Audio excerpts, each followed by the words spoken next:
I'm popping on because today I want to talk to you about 5 simple but powerful tips to make network marketing work for you, to have network marketing success. In case you don't know me well, my name is Steph. My goal in this is truly to share a few things that I've learned that have made a huge difference in my life when it comes to network marketing in the direct sales industry. So if you don't know, I started a business a little over 2 years ago in this industry, and my son Xavier was about 6 weeks old at the time. I had no past experience in the industry and didn't really know that much about it. So I don't know what it's like to be a mom without also having my own business. At the same time, I'm a physical therapist by trade. So after my maternity leave ended with Xavier, I went back to work as a physical therapist and did this alongside my job. What I didn't know when I joined was that this job was going to enable me about 7 to 8 months down the road to leave that physical therapy job because of the income that I was making in network marketing. And now I'm a full-time stay-at-home mom, and I do this business part-time but get full-time results for it. So in general, I would say network marketing is really a business opportunity for people with limited time on their hands. So maybe you've been thinking about it, maybe you're already in the industry, and I just want to share a few tips. That's it. Tip number 1, you got to treat it like a job. Okay? Like it's a job. Money doesn't come to us without doing anything, and it is the same in this industry. So in a typical 8 to 5-day-a-week job, you're going to have scheduled work hours, specific work tasks and assignments. You probably will have online and in-person training that you may be going through, and then you're going to have meetings and that sort of things, emails that you have to reply to, people you have to talk to on the phone. This business is no different, okay? So full-time in my job is considered 14 to 20 hours a week. So again, working part-time hours, getting the full-time results with that. With that said, I would say even if you have less time than that to devote to a business like this, it's always worth it, right? Like if you had 5 hours a week, I would say great, let's make use of those 5 hours for you to get the most bang for your buck, right? And break down really your daily and weekly method of operations to make that happen.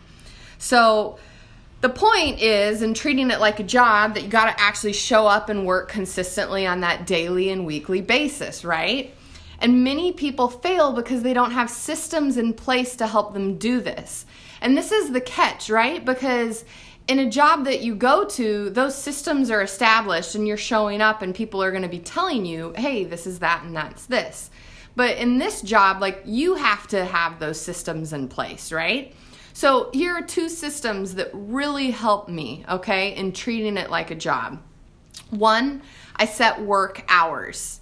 Okay. Because of working from home, anyone, like when you go home, whether you work full time out of the house or whether you're at home, home life can be absolutely crazy and insane, right? It's very easy to let other things take priority. Like Xavier may have a poopy diaper at one moment and it's like, you got to go do that. So there's all these distractions, all these things pulling for my attention.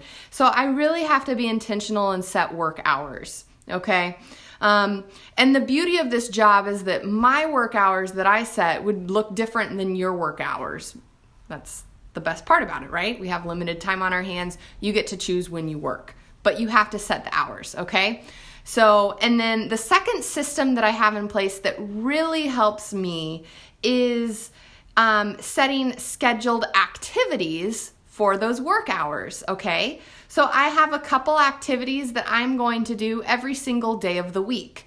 And that may be things like marketing, so posting on Facebook, or another thing that I would do daily is talking, texting, messaging, emailing people. But then I have things that I only maybe do once a week, and that's like mailing out some samples to people at the post office. So it's simple, but those 2 systems, setting work hours and having set scheduled activities, really help me treat it like a job, right? So tip number 1. So in summary, tip number 1, Simple but powerful. You got to treat it like a job. Set those specific work hours and work activities. Tip number 2, okay, choose the right company. Okay, so here are my honest thoughts on choosing a great direct selling company, okay? And there's more than just the one that I'm in, so this is applicable to anything, okay? So take this list and go with it, and I'm gonna roll through these, okay? So questions I would ask in choosing the right company. 1, who are the leaders? Google them. Are they respectable people, proven trustworthy? Who's the CEO of the business, okay? So do your homework. So number 1, who is leading the company, okay? Number 2, do you have inventory or not? Do you need to stock it or not, okay? In some companies, you buy product up front and then turn around and sell it. This, requires like the work that goes into that. Or do you, do it all online on a website? So that's just something to be aware of. Like, know what you're getting into.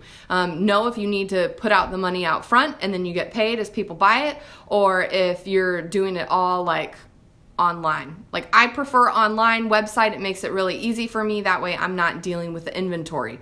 Not saying that one's necessarily better than the other. I obviously have my bias, but that's the second question to ask. Do you have inventory?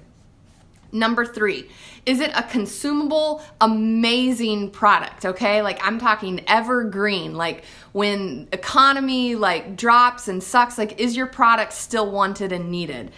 You do need to believe in the product if you're gonna sell it. And I would say, is it a well-researched, like clinical trial, like whatever you're looking for, like product, like is it legit, right? Because you don't want to be representing something, 1, that you don't believe in, and 2, that's just kind of like, this is okay. Like, just because it's in the direct selling industry, it could be an amazing product, but it could also be really crappy. So know that, right? Okay, question number 4. What is the compensation plan? Can you make a great income selling product, or is it only if you recruit a large team? I would look up the percentages of the commission you would make, okay? Those are great questions to answer. Question number 5 in choosing the right company. Who do you work with? This is so huge, right? Like, this makes a difference. This made a difference in my PT job, like in all the different places I worked, and it makes a difference in this job too, right? Like, do you admire and respect the person who could be sponsoring you in your business? If you don't join that person. It's like, we all know this, right? Like, any job that you've ever had, like, who you work with matters. When I was a kid growing up, me and my sister would like paint. We'd do like janitorial work, and we'd like paint classrooms and different things like that. And like, you better believe, like, sometimes working with my sister was amazing, and then other times it was like, oh my gosh, like, stop bossing me around, right? So like, again, who you work with matters. And then question 6 in choosing the right company, is there a built-in support system, or are you going it alone, okay? So see what the business model, like you don't want to have to be the expert on day one, and you want to have like a tribe of people that are helping you. That is one of the things I greatly appreciate about my company, is that like I'm never, like, I'm in business for myself, but not by myself. Ask that question. And then question number 7, what's the cost of doing business? Okay, this is a big deal, right? Because if you're looking to add income into your life, it's probably one of the main reasons you might be considering network marketing, or you're doing it already. You want to know what your expenses are, right? So how much is it going to cost to join the business? And then what monthly expenses are you going to have?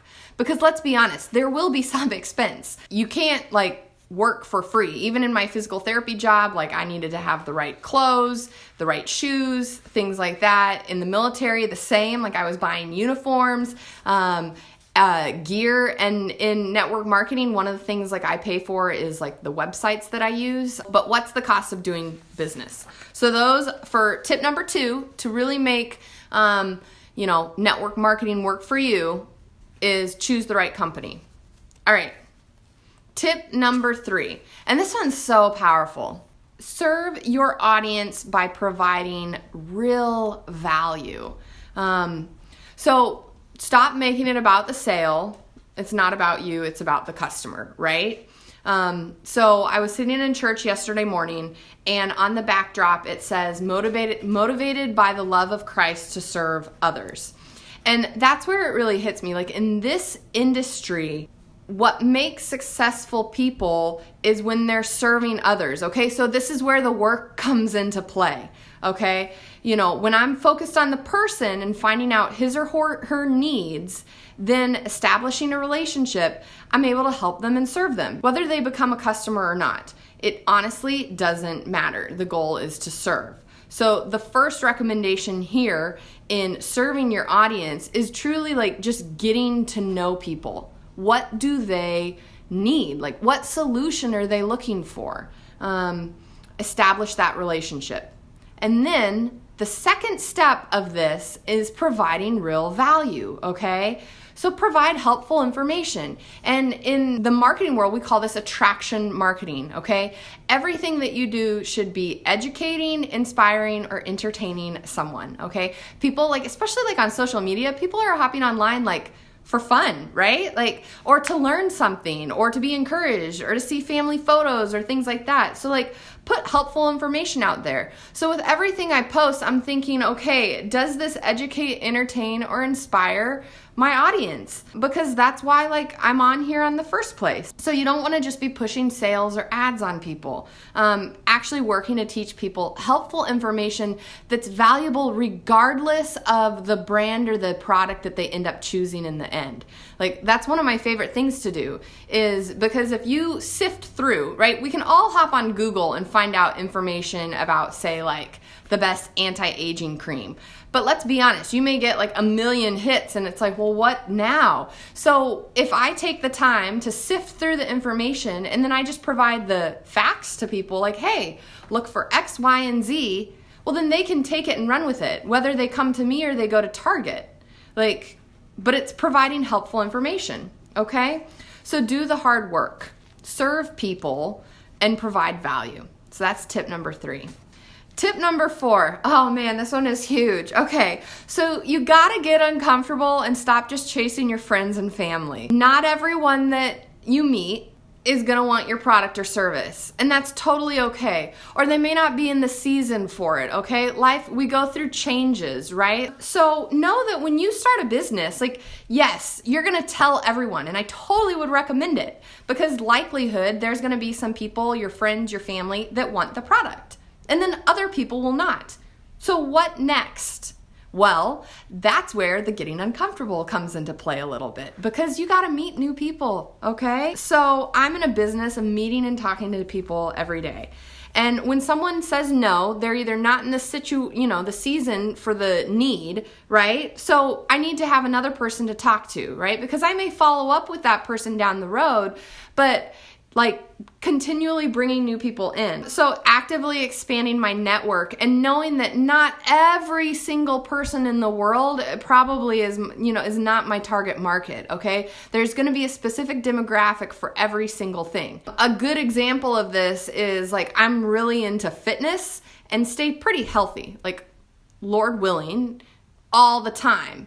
So I am not going to be, like, if someone's looking for, say they sell a weight loss product, like, I'm not looking to lose weight. And not everyone may be needing that, or wanting that. So going on with this, expanding your network can occur in a lot of different ways. So Facebook is amazing for expanding your network. And say next week I meet someone, well, I can refer back to this and really cultivate and establish a relationship with them. Unlike before we had social media, right? Like, harder to stay in touch with people. It took a little bit more deliberate work of you got to actually call someone or set up a date to see that person, which again, like I said, is still probably my preferred method. It's just that this way I can be global, right? Pretty awesome. Getting out of your comfort zone and meeting people, I would say in and of itself, do it without an agenda. You never know. You might have more friends. You might make a new best friend outside of completely your business. That's the thing that I really love about it, is it's forced me to focus more on relationships, and some of the people I have in my life now I didn't know a couple years ago, and they're really good friends, and I love that. So I'm in a mom's group, and I only I never planned on being in that mom's group, but then went to the group and was like, wow, these ladies are amazing. Like, I want to hang out with them more. And so now, like, I go to that mom's group on a regular basis, and I love it, and it's one of the best parts of my week. So that's a pure example of like that's benefited my life greatly just because of the friendships. And then tip number 5, last tip, simple but really powerful when it comes to network marketing success, is just don't quit. Okay? Don't quit. It's going to be hard. At the beginning, you'll work really, really hard, and you're not going to have a lot to show for it, okay? But everything you do, like, it's the planting of seeds, it's the harvest, okay? You got to plant the seed, water it, take care of it, and then it's going to fruition down the road. 50% of reps drop out the first year. Man, so it's definitely not a get-rich-quick plan, okay? If someone is flashing around how you can make thousands of dollars like immediately, I would actually turn and run the other direction. But you know, it's said that people overestimate what they make in year 1 and underestimate what they will make in year 3. So at the start, you, me, anyone, we work super, super hard because you're just getting it going. It's like any business. But down the road, you build, and, you know, it can really pay off dividends. So the 5 keys, the 5 tips to really bring success in this industry. 1, you got to treat it like a job. 2, choose the right company. So do your research, ask the questions. 3, serve your audience with real value.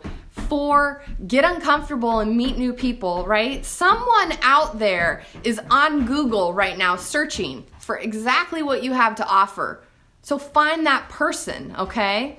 And then 5, just don't quit. So my little buddy, we just got home. He just got home from Costco with his daddy. But those are my tips for you this week.